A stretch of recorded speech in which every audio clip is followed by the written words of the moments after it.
Hello gardening friends, and welcome to my small space container garden here in Mumbai, India. And as you can see, my growing space is actually an extension of my living room, and I want to welcome you all to the new growing season which has just begun for me. This is my third year. The first year was a complete failure because I was a total novice. I had no idea about anything and I planted everything at the wrong time. So it was a really frustrating wait for me. And then I started my second year of growing in last August. And now this is my third year.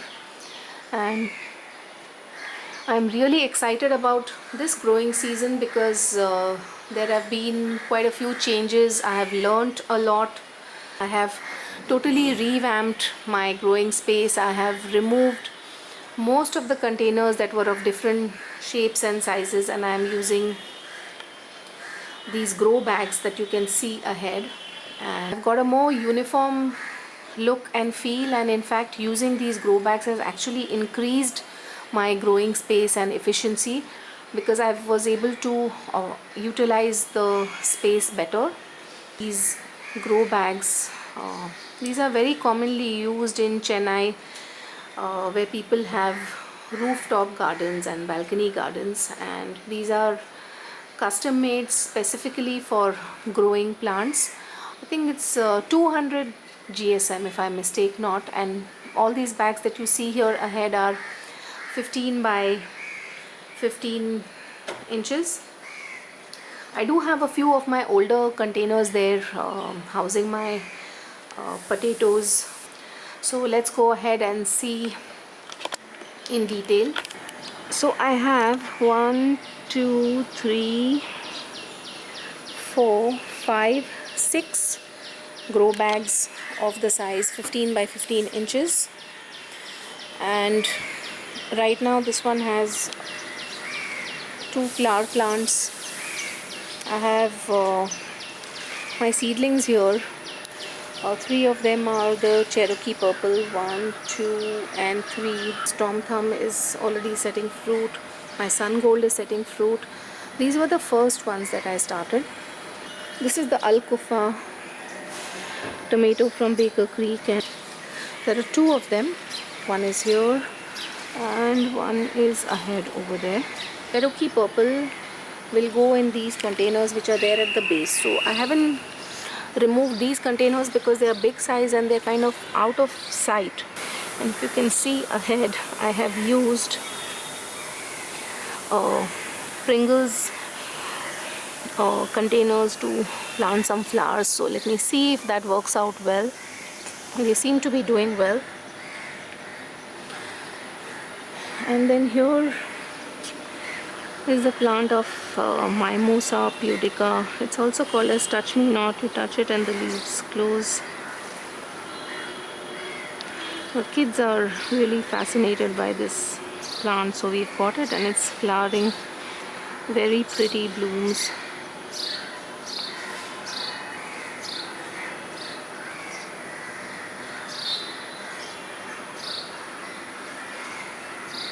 And these blooms last just for a day. They bloom in the morning and by evening they are done and gone. So very pretty. Cactus. It attracts a lot of bees. I had seen this in Goa when I visited in May, and I had even posted a picture of the bee with the pollen packed hind legs, but so far no bees have come here. And I think this one is phlox if I'm not mistaken.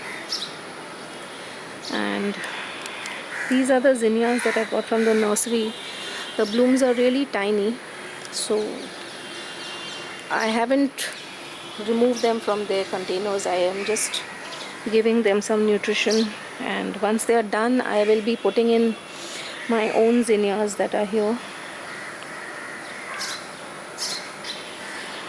The white swan echinacea. I've just uppotted this yesterday, and let me see how it goes now. What I've done different this time really is I haven't filled up all the containers with some seed or some plant as soon as the season began, and this was a mistake that I had made last year. As soon as the growing season started, I was in a rush to plant something, and then when it was time to sow the green leafy vegetables in November, I had no place to do those, and then I had to pot those in very small containers, and I got only micro harvests, like kind of micro greens.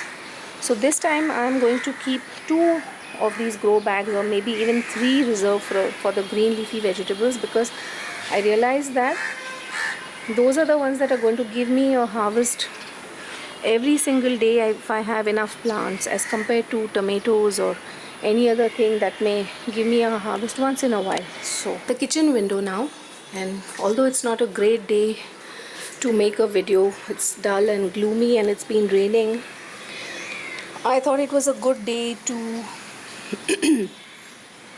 repot my moringa.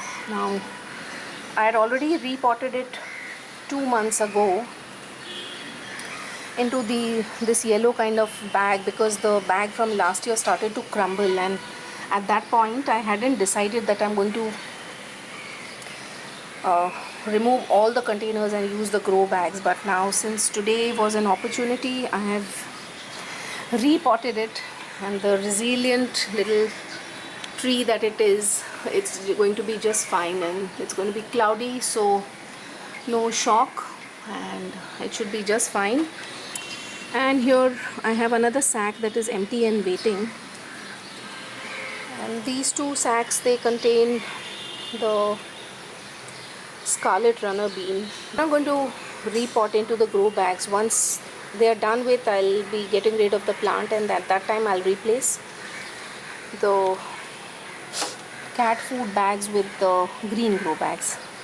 And here is my tea and coffee compost pot, which I had done a video on last year, and this one I use exclusively for my seed sowing, so that there are no stray seeds germinating, and I know that the seed that has germinated is the seed that I have sowed.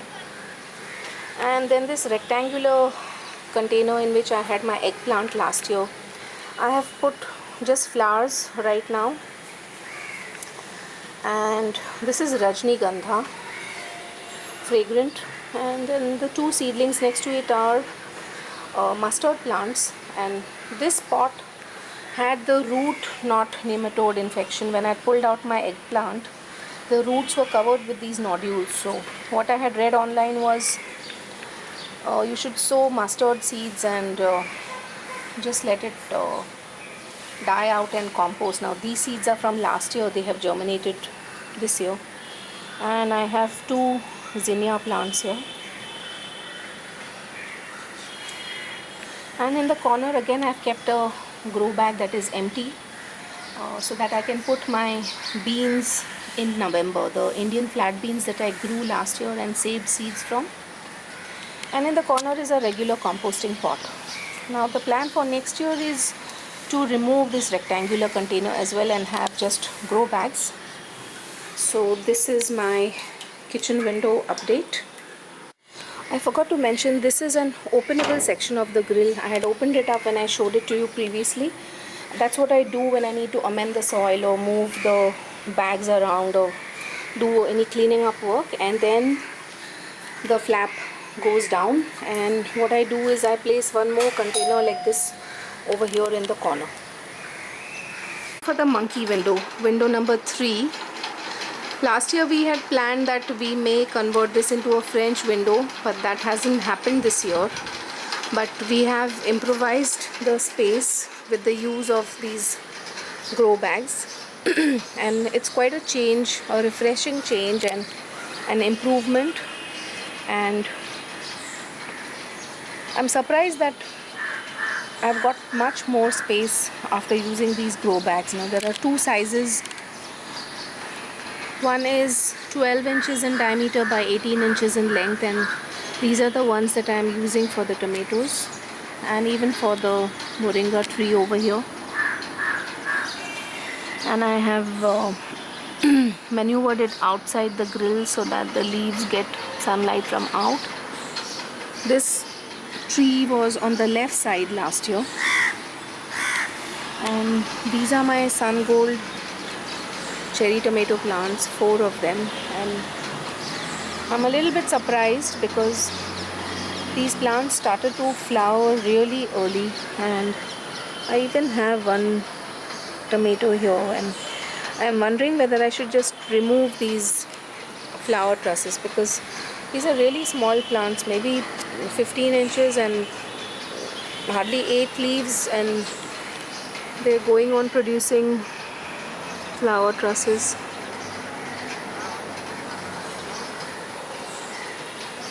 And this grow bag is 15 inches by 15 inches, and I've left it vacant for the moment. I've just put in flower containers inside it. I'll probably plant the zinnias that I'm growing from seed here. You can see the zinnia plant that I got from the nursery. These plants are giving out really small flower buds, and I don't really want them to occupy the space in my grow bags. And the pentas, there are 2 plants in this, pink and red, very pretty, but I'm surprised that the pollinators haven't detected this yet, so I'm hopeful and waiting. This is another pentas. This is a different color.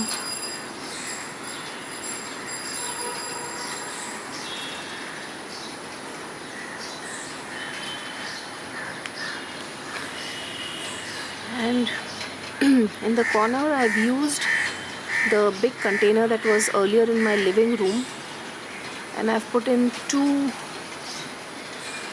sun gold tomato plants here, and these 2 are all flowering and fruiting, and I'm really confused as to what I should be doing about this.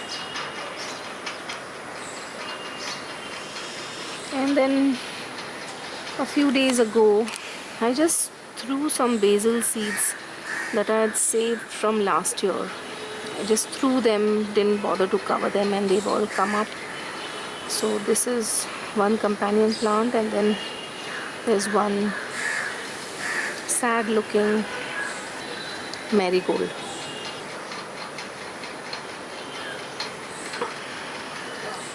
So now, if you've seen my previous videos, you would know that this place was totally cluttered up with containers of different shapes and sizes, cylinders, squares, rectangles, whatnot. And then I even had this rectangular container in which the ginger was growing, and I had no place to stand. So I've shifted this rectangular container up in the ledge over here. This is the AC, what do you call it, the space for where the window AC used to be, and I'm just keeping my gloves and other stuff here. And this area will get sunlight in November, so I could plant some leafy greens here. And if you can see, I actually have place to stand here, which wasn't the case last year. So I'm really pleased. I have 1, 2, 3, 4, 5, 6, 7 containers in my monkey window, and these bricks over here are for me to get a foothold to climb back into the window. Earlier, when I had the rectangular containers, I could place my foot on those and climb back, but right now with these grow bags I don't get a strong foothold, so the brick is there for that purpose.